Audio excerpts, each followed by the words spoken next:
For 5 years, she thought she was just helping a child cross the street safely.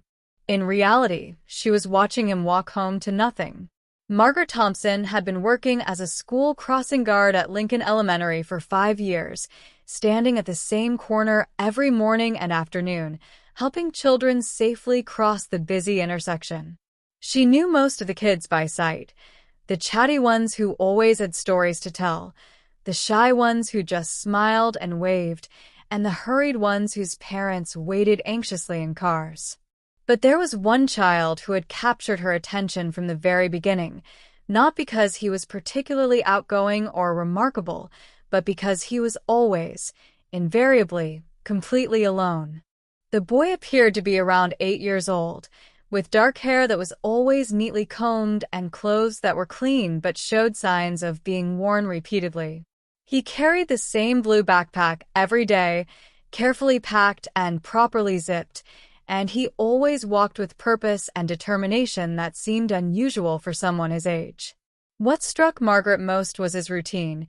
He arrived at school exactly on time every morning, walking from the direction of the old apartment complex on Maple Street, and he left every afternoon precisely when school ended, never lingering to play or talk with other children. Margaret had been a crossing guard long enough to recognize the patterns of family life reflected in children's daily routines.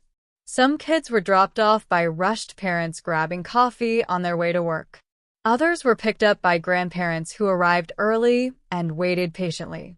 Many walked in groups, laughing and playing as they made their way home together. But this particular boy, she had learned his name was Tommy from hearing teachers call him, always walked alone, both coming and going, with a quiet independence that seemed far beyond his years. During her first year working the corner, Margaret had simply assumed that Tommy lived nearby and his parents allowed him to walk to school independently. Many families in the neighborhood encourage their children to develop responsibility and self-reliance by walking short distances alone. But as months passed, Margaret began noticing details that made her increasingly concerned about Tommy's situation. He never seemed to have lunch money, often eating only what appeared to be free school meals. His clothes, while clean, were frequently the same outfits worn multiple times per week. Most troubling was his demeanor. Tommy was unfailingly polite and well-behaved, but he carried himself with a carefulness that suggested he was constantly worried about making mistakes. "Am I seeing something others are missing?" Margaret tried to engage Tommy in casual conversation during their brief interactions at the crosswalk. "How was school today, Tommy?" she would ask, or "Did you have a good weekend?" Tommy always responded politely but minimally, offering simple answers like "Fine, thank you, Mrs. Thompson," or "Yes, ma'am." He never volunteered information about his family, his activities, or his home life. When other children mentioned upcoming family trips or weekend plans, Tommy would listen quietly but never contribute his own stories or experiences. As Margaret's second year as crossing guard progressed, she became more observant about Tommy's daily journey. She noticed that he always walked in the same direction after school, heading toward the older part of the neighborhood where apartment buildings and smaller homes replaced the newer developments closer to the school. Margaret estimated that Tommy's walk home took him at least 30 minutes each way, possibly longer.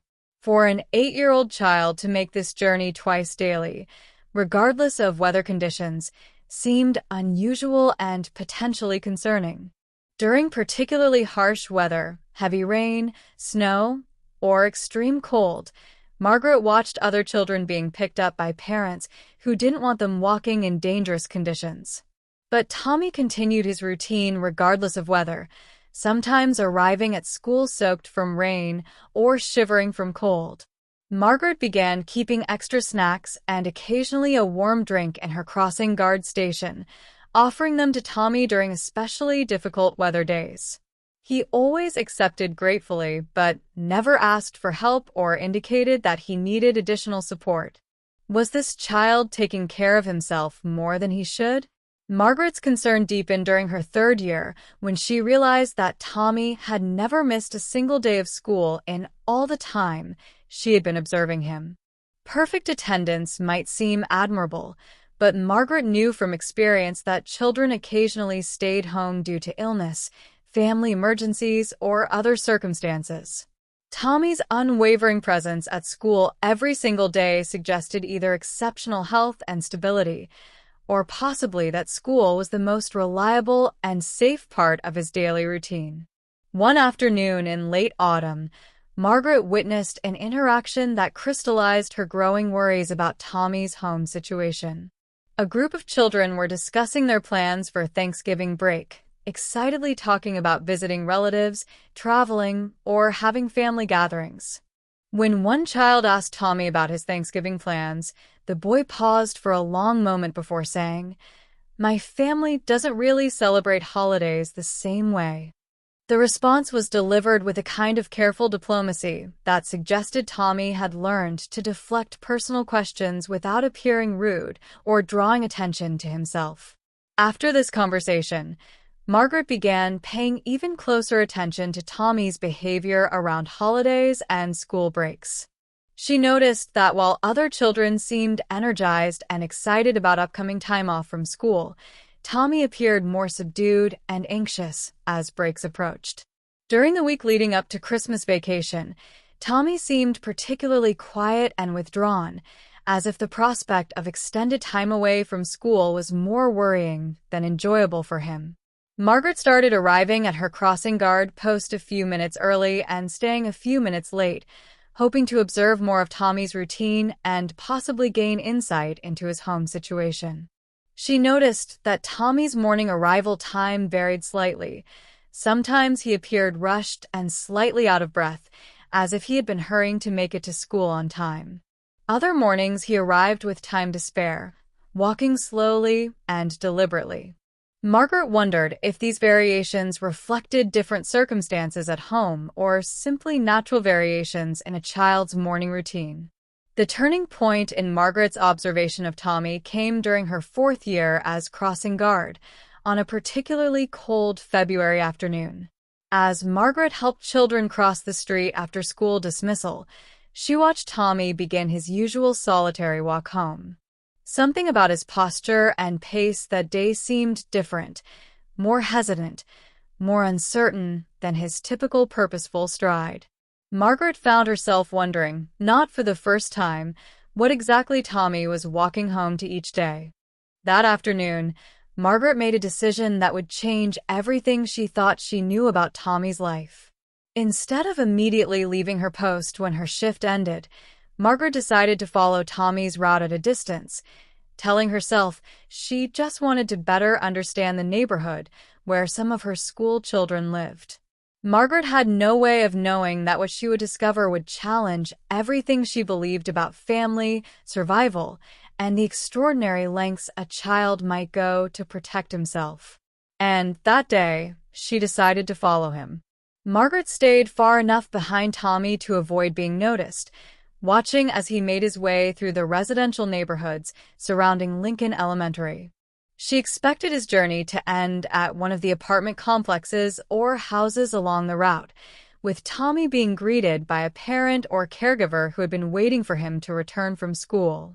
Instead, Margaret watched in growing amazement as Tommy continued walking for what felt like an eternity, moving through increasingly rundown areas of the neighborhood. After nearly an hour of walking, Tommy reached a section of the city that Margaret rarely visited, an area filled with abandoned buildings, empty lots, and structures that appeared to have been condemned or forgotten by municipal services. The contrast between this neighborhood and the well-maintained area around Lincoln Elementary was striking and deeply troubling. Margaret couldn't understand why a child attending the school would be living in such a deteriorated area, or how he managed to make this journey twice daily while maintaining perfect attendance and appropriate behavior at school. But what she witnessed next shattered every assumption she had made about Tommy's life. Tommy approached a 3-story apartment building that appeared to have been abandoned for years. The windows were boarded up, Graffiti covered the exterior walls, and the front entrance looked like it hadn't been used in decades.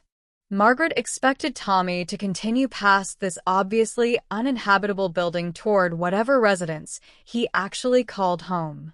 Instead, she watched in shock as Tommy carefully looked around to ensure no one was watching, then slipped through a gap in the boarding that covered a side entrance to the building. Margaret waited several minutes, thinking Tommy might emerge and continue to his actual destination. When he didn't reappear, Margaret realized with growing horror that this abandoned building was Tommy's home. An 8-year-old child was living alone in a condemned apartment building, maintaining the pretense of having a normal family life while surviving completely independently. The scope of Tommy's daily deception and the strength required for him to maintain this elaborate facade for years suddenly became clear to Margaret. How long has he been completely alone? Margaret approached the building cautiously, trying to understand how Tommy could possibly be living in such conditions. She found the same side entrance Tommy had used and discovered that while the building appeared completely abandoned from the outside, someone had clearly been maintaining a small section of the interior for habitation. Through a partially open door, Margaret could see that one apartment had been made marginally livable, windows covered with blankets for privacy, basic furniture that appeared to have been salvaged or found, and signs of a child attempting to create a home in impossible circumstances. The air inside the building carried a mixture of mustiness from abandonment and the faint sense of cleaning supplies and food, suggesting that Tommy had been working to maintain hygiene and basic living conditions despite the building's deteriorated state. Margaret could see evidence of Tommy's school routine. His blue backpack hung on a makeshift hook, school papers were arranged neatly on a small table, and textbooks were stacked carefully beside what appeared to be a sleeping area furnished with blankets and pillows. Margaret's heart broke as she realized the full extent of Tommy's situation. This child had been not only living alone but working incredibly hard to maintain the appearance of having a normal family life. His daily 2-hour walk to and from school, his perfect attendance, his careful behavior, and his reluctance to discuss his home life all suddenly made devastating sense. Tommy had been protecting himself by ensuring that no adults discovered his true living situation, understanding that being discovered would likely result in his placement in foster care or institutional settings. The apartment showed evidence of Tommy's remarkable resourcefulness and maturity. He had somehow arranged for basic utilities. Margaret could see that electricity and water were functioning, though she couldn't understand how an 8-year-old child would have managed to establish or maintain utility services. Food supplies were organized efficiently, suggesting that Tommy had developed strategies for shopping and meal preparation. Clothes were hung carefully to dry, and school supplies were organized with a kind of systematic attention that suggested Tommy understood the importance of maintaining his educational routine. But what devastated Margaret most were the small touches that revealed Tommy's attempts to create emotional comfort in his impossible situation. He had arranged a few toys and books in a way that suggested attempts to create a normal childhood environment. Pictures that appeared to be drawn by Tommy were taped to walls, showing families and houses, images of the life he was pretending to have.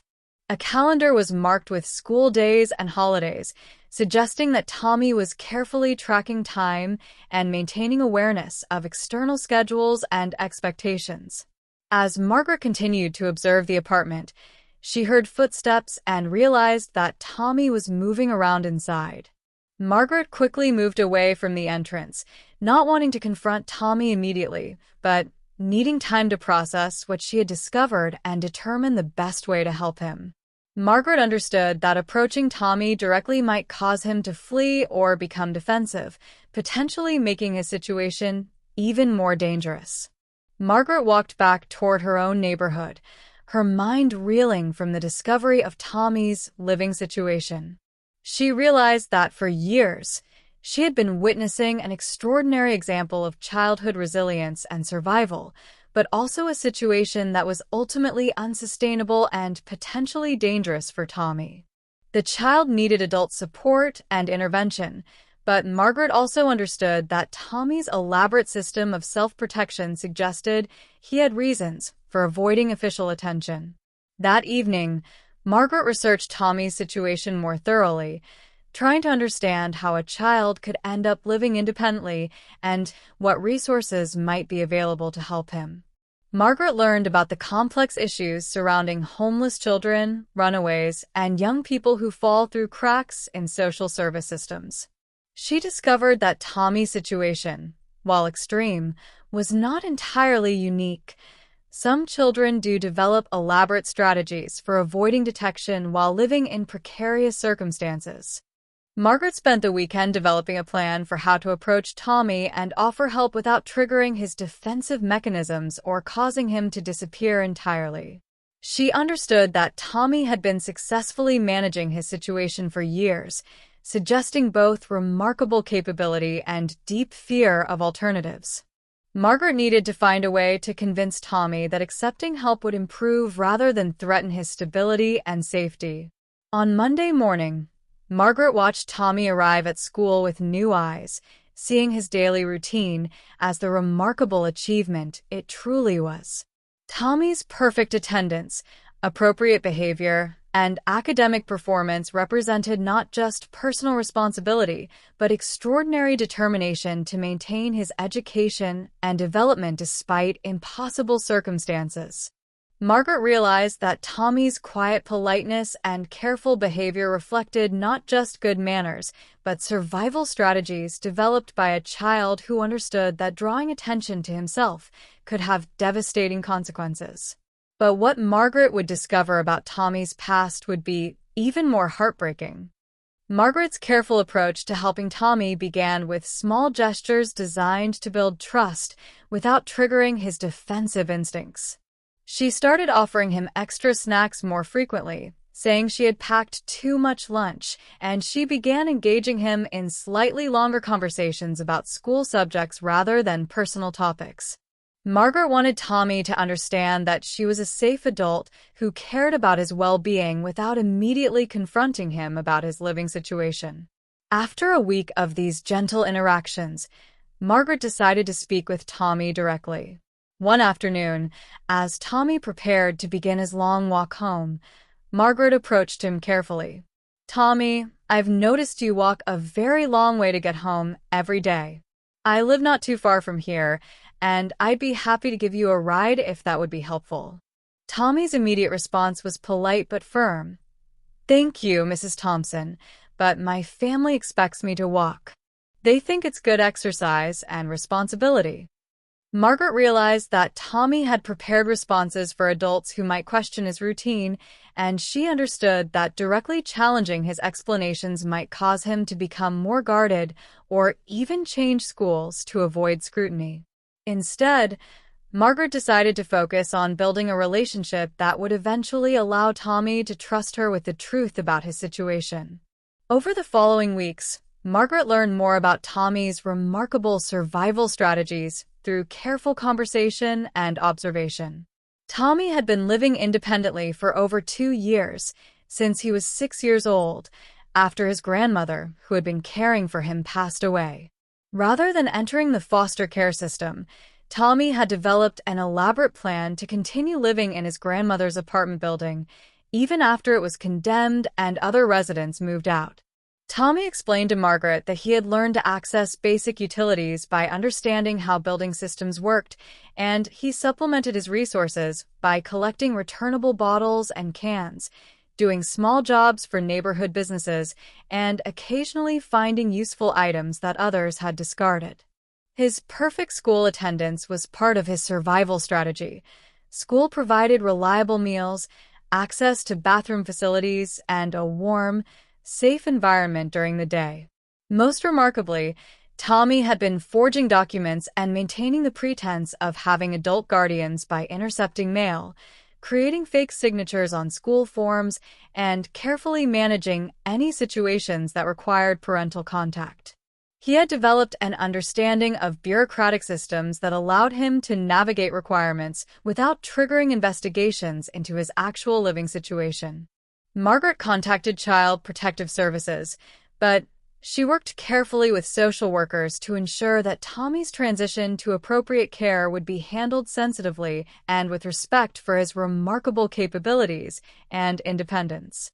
Margaret advocated for Tommy to be placed with foster families who would appreciate his maturity and self-reliance rather than treating him as a typical 8-year-old who needed constant supervision.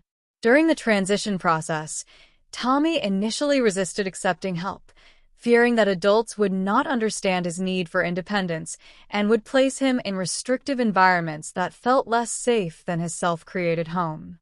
Margaret spent considerable time convincing Tommy that accepting support would enhance rather than threaten his goals of continuing his education and maintaining stability in his life.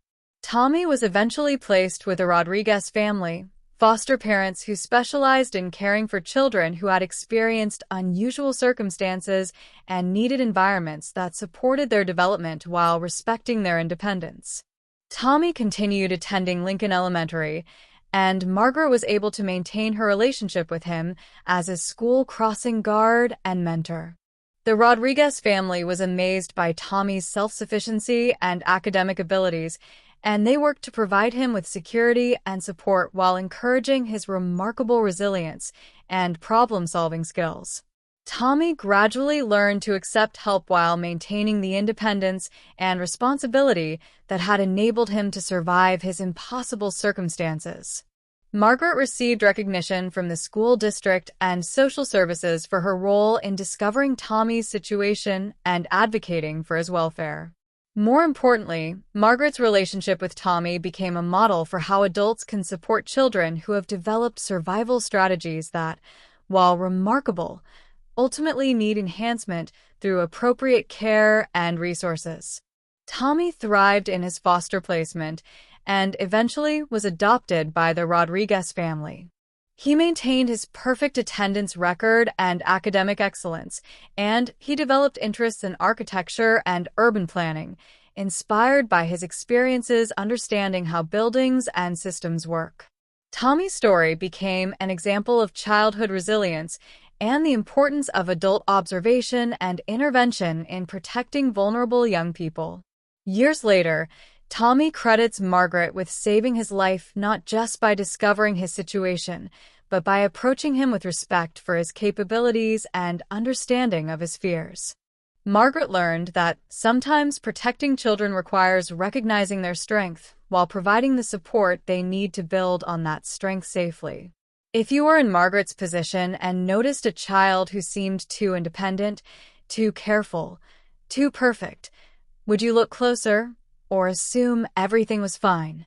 If Margaret's attention to detail and Tommy's incredible resilience moved you, like, subscribe, and share the story. Have you ever noticed something others missed that changed everything? Tell us in the comments.